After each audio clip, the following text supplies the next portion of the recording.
Hi everyone, welcome to episode 6. Today we're going to talk about how to stand out during a job application. Absolutely, and we're talking you through like all the stages and like the different ways you can view the job application process. So I feel like the first one on how to stand out would be talking about LinkedIn profiles. Yeah, definitely. I think LinkedIn is obviously a big thing, especially for the industry that we work in, but I know a lot of other industries do use this as their primary just source. Exactly, finding a job, connecting with people, not even just sourcing a job itself, but connecting with recruiters, connecting with people that might not necessarily have an advert out, but they would be open to having a conversation about a role for you.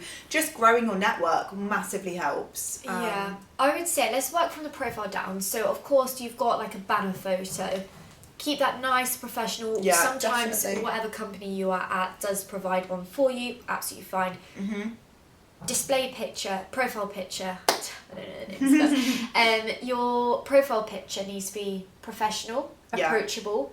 No selfies, and Yeah. don't have more than one person in it. It should just be of you. We have seen a couple, I don't know about you, but I've seen a few of like at a party with a glass of wine in their hand with people in the background. No. It's not Instagram. No. LinkedIn's a professional. Look at it. Just look at it as if it's just look at it as if it's a mini CV. So you want to capture people's attention. So when you're sending a job application in, you should be putting your LinkedIn URL. Wow, I can't speak either. Take 2. On your CV, and then people will, our clients, for example, will click on your LinkedIn profile before reading your CV. Yeah. So it should make them want to take your application further. Now, there are many other things to your LinkedIn profile that can boost your engagement or ability to grow your network and for people to view your profile. I feel I need a bit of support today, really. So, obviously you've got recommendations. Recommendations are a huge thing on LinkedIn. If you can get any of your peers, co-workers, friends, family that can support in, what you've done in your career and can confirm your professionalism, talents, etc., get them to do a recommendation. It really does boost your profile. Definitely. You've then got the skills part. Add your skills in. Yeah, don't miss any key skills out, because recruiters will often search for your profile off those skills. So if you don't put a key one in, then you might get missed on research. Yeah. And you might be perfect for the fit. What else is there? There is summary at the top of your profile. So important. Like honestly, the one thing I say about this, you can put all of your jobs underneath and put what you do in your jobs, more technical or whatever, but you must in your summary showcase your personality a bit more, because I've had people compliment mine because I've made like a little bit of a joke, but that's just me, sarcasm. Because you want to, why should they hire you as a developer over every other developer, or what's different about you? It's a summary. You need to stand out, make it tailored to you. Like that's the most perfect thing, tailoring it to yourself so it is right. So then the next step would be CV. Yes. That's another important thing. We sort of touched base on it too. Yeah, we did. To go a little bit. And we talked about what's it called before? You can have a cover letter. There we go. Thank you. We talked about how we felt about that. So if you want to listen to that, you can go back to one of our previous episodes. But CV wise, I'd say just no more than 3 pages. Clear and concise. Yeah. I know some people say 2, but I do feel like 3 is acceptable. I would say it's not too lengthy. You need to remember, hiring managers, as much as you send them your CV, they haven't got the time to fully read every single word, sentence, paragraph. They are going to skim.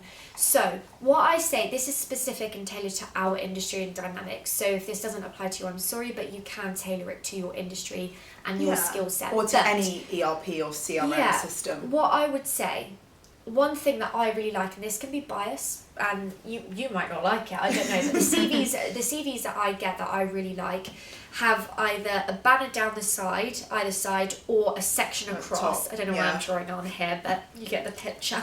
That on there, having your skills on there and having a breakdown of what skills you actually have. Some people do, how can I explain this? Some people that I do like is like a little ranking of how experienced, They I was are going to in say each- excellent, but experienced you are in each skill. So doing like a little bar, filling it up, whether it's halfway, 3/4 of the way. I hope you, if you're only watching, listening, otherwise, you're gonna if you struggle with just this. that I like that, because if you just list them, how do we know if that one's a 9 out of 10 and if that one's an 8 out of 10, or how do we know? And the same way that you like that, I like that, but I also like another little under your role or just somewhere, key achievements or key, something you want to shout about. Have you got any awards? Have you been, it doesn't need to be a physical award or certificate you've been given, but for example here, we would put down created and co-hosts a podcast that's on Spotify. That's a big tick. We would also put consistently praised by director for honest communication and feedback. It can be things that your manager or director has constantly said you've done well in, that you put on key achievements. And get that on your LinkedIn profile Yeah. too. Get them to recommend you. But on top of that, certifications, if you do have any paperwork ones, as in like for Dynamics, there's like the MB 900 and stuff like that. Pop them on there, visible. People love a certification. I keep drawing on this table and And No for one a can lot see. of roles, like project managers, something like a Prince 2 will be a requirement. Like Yeah. you have to have it. testing roles, ISTQBs. Yeah. I said that really quick. That might be right, that might be wrong. But Something like that. Yeah. all yeah. of those are very, very important to have in your CV. It's just got to be clear and concise. A CV should get across your personality, but also outline your career history and key achievements. Outline, because Yeah. you're not going to be able to fit every Single little thing. detail on there, and that's the key thing, because as much as you want to be able to be like, I've done this, we don't have time. Hiring managers don't have time, and that should allow you to have some context and something to go off when you get into the interview stage. You then expand upon these points and can put more detail, more personality and everything into it when you're in person. And it's got to be tailored to every job, because some things might be more important for a job than others. And if you're working with a specific technology or you're working with a specific platform, you must not just put it on once. Yeah. Like if that's a key thing, we're going to need to see that buzzword in there constantly, like ERP, Dynamics or Oracle or Sage. Like it needs to be in there multiple times, otherwise how do we know you're that good at it or you have that much experience with it? You said a key word there as well. Tailor your Tailor. CVs. It's so important. Like if you are applying for multiple roles, but they're exactly the same roles, so say like a D365 CE functional consultant, okay, absolutely fine. Tailor that first paragraph. Yeah. Why do you want to go into this role? What are you looking for? And keep it tailored. Why are you different? But if you are someone that's, if you're a functional consultant, but you're looking to take that step up into a solution architect role, then you should have a different CV for your solution architect submissions, because you should be saying why you believe you're ready to take that step up, which why is you're crucial. interested in solution architects. There's obviously, once again, you can apply this to your own industry, but if you're applying to different roles, you need to tailor it, because if they're receiving one which is tailored, like myself, I'm a sports therapist, so if I then send to a different recruitment agency my CV, it would be sports therapy tailored, and they're going to be like, what? Like, why do you want this job? job? So you need to have definitely. different ones. And I'd say another thing, it's simple, but make sure the layout's good. Don't make things too condensed and too large or too big font-wise, too small, sorry. Also, contact details. If you've applied to a role, how is that person going to contact you if you have no email address or no phone number? Honestly, that is one of my pet peeves as a recruiter, is when people apply to my job and they do not put a phone number or email down. It requires so much time, like an effort to try and reach out to that person, and it is quite difficult. So Do you want the job? do you want the job? Yeah. And we're just very friendly. We just want a little informal chat. Like we can help. But yeah, no, please do, because otherwise it does take quite a lot of time to sort of reach out and find you on LinkedIn or do this. Yeah. That's really good. And also hiring managers, as I say, want your LinkedIn URL on the top of your CV. it definitely helps because they're going to do their background checks. They'll do Yeah. their due diligence. They'll check. I'm really struggling with English today. I Very can't far. talk. So yeah, they're the key points for CVs. Now, interviews. I have the best advice. I remember I done a video and posted it on LinkedIn, and people were saying they hadn't heard these tips before because all the other tips were basic. But when you are going into an interview, Teams, in person, phone call, whatever. It may be, stand up beforehand. Stand up. Yeah. Walk around. Put your favourite song on. Mine's Murder on the Dance Floor. If you get to know Sophie Ellis-Bextor, put it on. Gets you going. You know, you get the blood going round. Energized. Yeah. You're happy. You've got energy. Because if you're sat on your sofa beforehand, chilling, doing a bit of work, and then you go move seat to go do your Teams interview or whatever it may be, because you're relaxed, you will then, in most cases, come across unbothered. Yeah, not that, less interested. Yeah. Less energy, less personality. You can't use your hands as well because you're restricted with whatever's in front of you, like this table. I can't sort of, I definitely agree. I would say it's more important for phone calls because that's the hardest. They can't see your face. They can't see you're smiling. So you've got to smile when you're talking. You might feel a bit silly in your house, but trust me, it comes across way more different to if you were just sat down on the phone, slumped on the sofa, bag of sensations and dip in your hands. Do you know what I mean? It's completely different. You've got to get the bug going. Bit of music, pump you up, and get ready for it. You've got to be energised. And you've got to remember, an interview is a two-way thing. It's not just you being interviewed. Yeah. You need to ask questions. Like, how many people I say to them, what questions are you going to ask in your interview? None. I don't know. No. You need to ask questions and ask the person why they chose to work there, how they got into the job. I mean, ask, I don't know, if you're can say you're leaving your current place because they've changed the remote working to hybrid. You need to ask a question in an interview, what is your working location policy? Because you do not want the same thing to happen again and then in 6 months' time be looking again. So you need to cover off concerns, you need to cover off anything. Off the back of that, I've had a few candidates say to me, but what if I'm in a Teams meeting, because the majority are Teams, what if I'm in a Teams meeting and I can't remember these questions? Am I allowed to have paper in front of me? The answer is yes. As long as you're not sat there, reading it off. Yeah, have them next to you, face. and you can say, "Look, I've written down a few questions that I just would like to ask." They are not going to judge you for that. That shows you are proactive. Yeah. Shows you care. You're interested in the role. You want to know the finer details.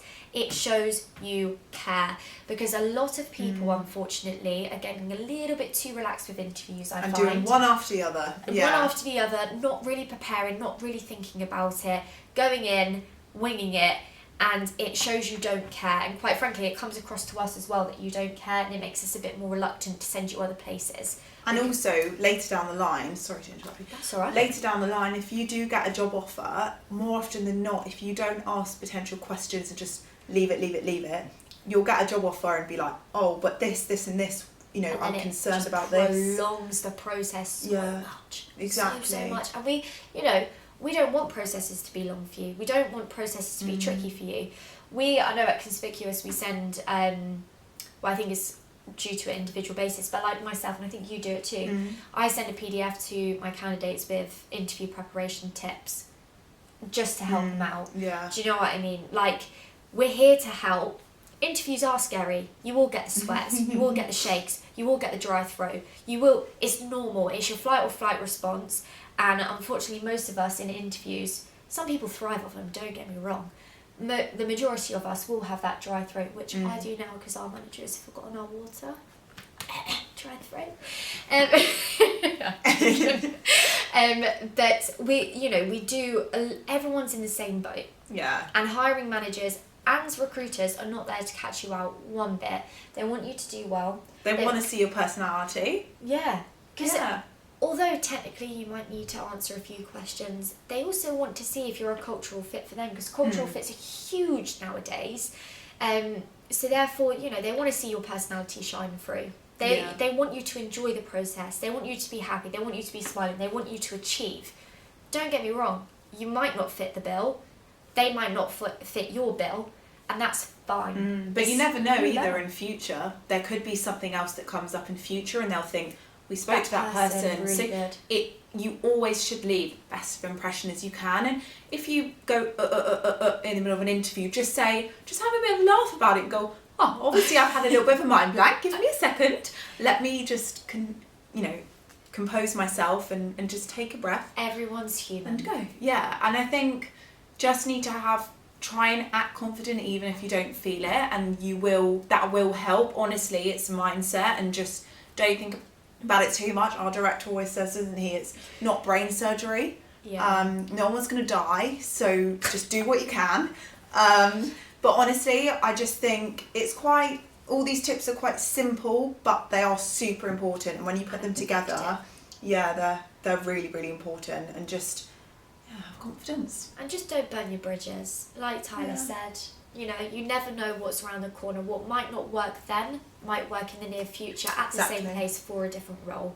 So always leave positive impressions. If you're ever stuck and you don't know what to do, or you don't know, what you can do differently in interviews, or if you want your CVs to be looked at about how you can tweak things or your profile, reach out to us. Recruiters are consultants. Consultants are there to help you and consult you to do what you can do best to achieve. So don't be scared. Ask us questions. And any recruiter, really. Obviously, we can definitely help, but any recruiter that maybe works in your specific industry, ask them. It's, we can help. But yeah, I think that was a lot of tips. LinkedIn, CVs, interviews. Obviously, we might later down the line do a little bit more in depth about each of these things, but for now, I think this is just top tips. If you've got any that you think of that we haven't covered off, obviously we probably could go on for a few hours about it. We won't waste your time too much. But if there's any others that you think are really important that you want to spread the word about to other people, drop a comment on our LinkedIn, YouTube.